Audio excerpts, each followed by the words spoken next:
তিন জায়গায় প্রয়োজনে মিথ্যা বলা যায়।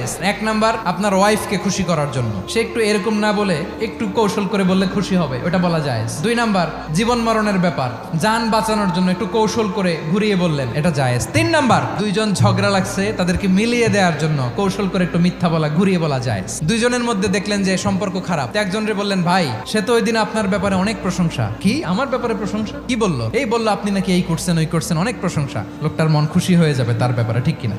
আবার তার সাথে যার ঝগড়া, ওরে যে বলুন, ভাই ওই দিন তো সে আপনার অনেক অ্যাপ্রিসিয়েশন করলো, অনেক। সে তো অবাক, কি রে বলে কি? এই যে দুইজনের ব্যাপারে দুইজনের একটু ভালো ভালো কথা বলে দিচ্ছেন, একদিন দেখবেন রাস্তা দিয়ে হাঁটার সময় একে অপরকে সালাম দিয়ে ফেলছে, সালাম দিয়ে বুকে জড়ায় ধরছে, আছে না নাই?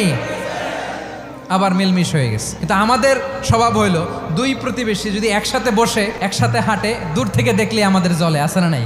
ঘটনা কি? এই দুইটার মধ্যে এত মিল কে? এই দুইটার মধ্যে গিরিঙ্গি লাগানো যায় কিভাবে? আল্লাহর কাছে তওবা করেন, এই মানসিকতার যেন আমরা না হয়, আমরা মিলিয়ে দিব।